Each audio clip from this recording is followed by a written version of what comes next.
Di zaman sekarang, di mana AI bisa kasih kita informasi apapun dalam sekejap mata, gimana caranya kita tahu mana yang beneran, mana yang cuma karangan?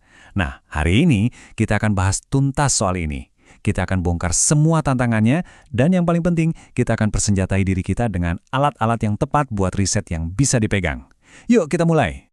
Coba deh, bayangin Anda lagi ngerjain riset penting, terus nemu klaim sekuat ini. Gamifikasi bisa naikin hasil belajar sampai 90%. Angkanya fantastis kan? Plus ada sitasi akademisnya pula. Wah, ini kelihatannya kayak nemu harta karun. Bisa jadi pondasi utama buat seluruh argumen Anda. Nah, disinilah masalahnya mulai muncul. Gimana kalau sumber yang kelihatannya solid banget itu ternyata nggak ada, cuma fiksi?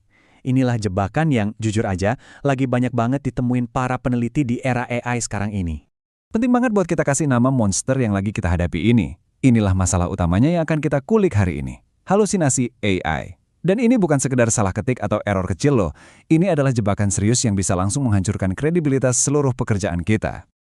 Oke, jadi begini poin kuncinya. AI itu sebenarnya nggak bohong, karena dia kan nggak punya niat. Istilah yang lebih pas itu berhalusinasi. Dia itu pinter banget merangkai informasi yang kedengarannya super masuk akal, lengkap dengan sitasi, nama penulis, judul, dan tahun yang kelihatan asli banget. Padahal semuanya itu karangan.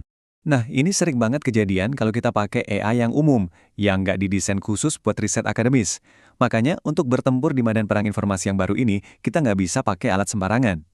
Kita butuh senjata khusus. Yuk kita kenalan sama senjata pertama kita, Site.IA. Anggap aja ini kayak detektor kebenaran pribadi Anda. Sebuah alat yang memang dirancang khusus untuk membedakan mana fakta ilmiah yang valid dan mana fiksi buatan AI.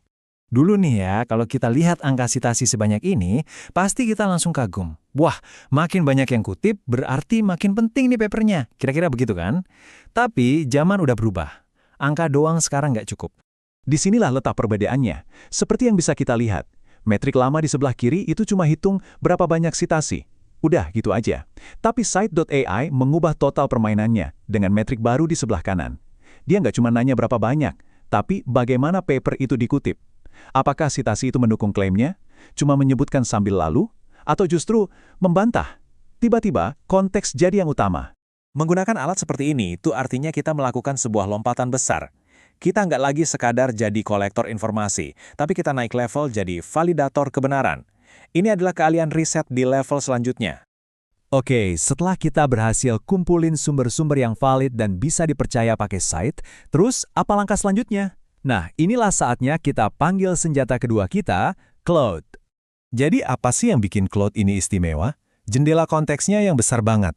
Bayangin deh, Anda bisa upload beberapa file PDF jurnal ilmiah sekaligus, puluhan bahkan ratusan halaman, dan Claude bakal ingat semuanya. Dia nggak cuma meringkas satu persatu, tapi dia melakukan sintesis, mencari hubungan, perbedaan, bahkan kontradiksi di antara semua sumber yang Anda berikan. Pertanyaan kayak gini nih yang bisa kita ajukan. Ini lompatan besar dari sekedar nanya, apa sih isi paper ini? Jadi, gimana ketiga paper ini saling berhubungan? Apa beda metodologi mereka? Claude ini ibarat asisten riset super cerdas yang bantu kita menghubungkan titik-titik yang tersembunyi. Sekarang, mari kita lihat gimana semua ini bisa bekerja bareng. Ini bukan soal milih mana yang lebih bagus, tapi soal membangun sebuah alur kerja, sebuah sistem yang kuat. Dengan menggabungkan kekuatan masing-masing alat ini, Biar lebih kebayang, kita pakai contoh nyata ya. Misal, data Anda menunjukkan mahasiswa kinestetik nilainya jelek pas belajar pakai alat digital. Langkah pertama, identifikasi pola itu. Langkah kedua, validasi. Jangan langsung percaya, cek dulu pakai Site buat cari penelitian beneran soal itu, bukan hasil halusinasi AI. Langkah ketiga, kalau sudah dapat paper-paper yang valid, kasih ke Claude untuk disintesis. Dan terakhir, baru deh, bangun argumen Anda di atas fondasi yang kokoh dan terverifikasi. Dan inilah yang merangkum semuanya. Kita mulai dari data mentah, lalu kita temukan sebuah pola. Kemudian kita gunakan kecerdasan kita yang diperkuat dengan perisai validasi dari Site.AI untuk ngecek kebenarannya.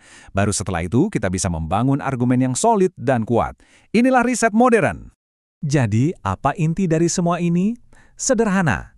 Ini adalah perubahan fundamental dalam cara kita berpikir soal riset. Misi kita sekarang sudah berevolusi. Nah, pertanyaan ini buat Anda renungkan. Lain kali Anda nemu klaim yang kedengarannya terlalu bagus untuk jadi kenyataan, atau klaim yang sangat kontroversial, Apa yang akan Anda lakukan? Anda terima begitu saja? Atau Anda akan mengujinya?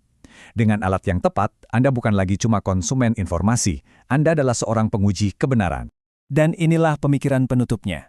Di dunia yang banjir informasi ini, kemampuan untuk menemukan jawaban jadi kurang berharga dibandingkan kemampuan untuk memverifikasi apakah jawaban itu benar atau salah. Validasi, itulah keahlian super yang baru.